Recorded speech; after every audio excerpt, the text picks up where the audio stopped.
তাই তিক স্যুপ রেস্টুরেন্টের মতো করে কি বাসায় তৈরি করতে চান? তাহলে রেসিপিটা আপনার জন্য। রেসিপিটা দেখে নিন, আপনি এখান থেকে রেস্টুরেন্ট স্টাইলে বাসায় অনায়াসে তৈরি করে নিতে পারবেন তাই তিক স্যুপ। তার জন্য প্রথমে আমি এখানে কিছু সাদা পানি নিয়ে নিয়েছি, তার মধ্যে তাই আদা স্লাইস করে দিয়ে দিচ্ছি।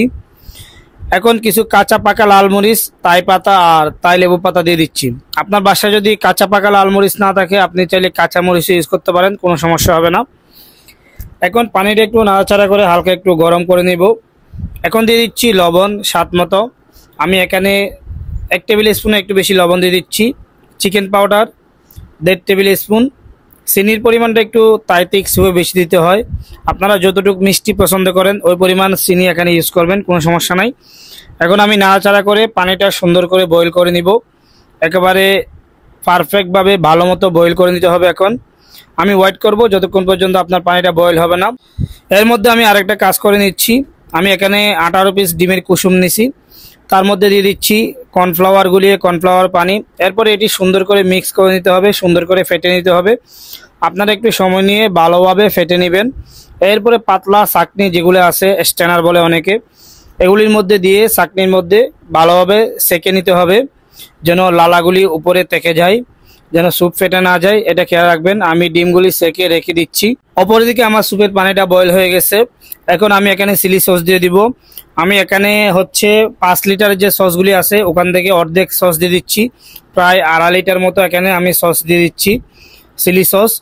আপনারা যে কোনো ভালো ব্র্যান্ডের চিলি সস এখানে ইউজ করতে পারেন, কোনো সমস্যা হবে না। এখন আমি দিয়ে দিচ্ছি কিছু পরিমাণ চিকেন, আমি বোনলেস চিকেন এখানে জুলিয়েন করে দিয়ে দিচ্ছি, আর কিছু চিংড়ি মাছ দিয়ে দিচ্ছি। এখন পানিটা আবার সুন্দর করে এখানে বয়েল করে নিতে হবে, প্রপার বয়েল করতে হবে। পানিটা বয়েল করার পরে 5 মিনিট পরে আমি এখানে দিয়ে দিব যে ডিমের কুসুমটা আমি উঠিয়ে রাখছিলাম সেগুলি দিয়ে দিচ্ছি। এগুলি দেওয়ার সময় উপর দিকে ডালবেন, নিচের দিকে এভাবে ঘুটনি দিয়ে ভালোভাবে ঘুটে নিতে হবে। এখন স্যুপের কালারটা আসবে না, স্যুপ এখন আরও 10 মিনিট সুন্দর করে এখানে বয়েল করে নিতে হবে, তাহলে আপনার স্যুপের কালারটা আস্তে আস্তে চলে আসবে। 10 মিনিট পরে দেখেন স্যুপের কালারটা মোটামুটি চলে আসছে, এখন 100% আসে নাই। এখন আমি ইনগ্রিডিয়েন্টস যেগুলি দিয়েছি সেগুলি একটা স্ট্যানার দিয়ে ভালো মতো উঠিয়ে নিচ্ছি। এখন আরেকটু কর্নফ্লাওয়ার এখানে দরকার, আমি আরেকটু কর্নফ্লাওয়ার দিয়ে আরও 5 মিনিট স্যুপটা সুন্দর করে ভালো মতো জ্বালায় নিব। আর এর মাঝে আমি লেবুর রস দিয়ে দিব। আমি এখানে 3টা পরিমাণ লেবু বড় দেখে জুস করে এখানে দিয়ে দিচ্ছি। আপনারা লেবুর যতটুকু টক পছন্দ করেন ওই পরিমাণ আপনি এখানে লেবু ইউজ করতে পারেন, কোনো সমস্যা নাই।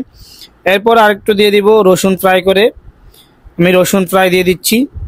এখন স্যুপটা আরও 2-3 মিনিট সুন্দর করে জ্বালায় নিতে হবে, যেন থিকনেসটা এবং স্যুপের কালারটা পারফেক্ট আসে। দেখেন এখন আমার স্যুপের কালারটা চলে আসে। এখন আমি চুলাটা অফ করে দিচ্ছি।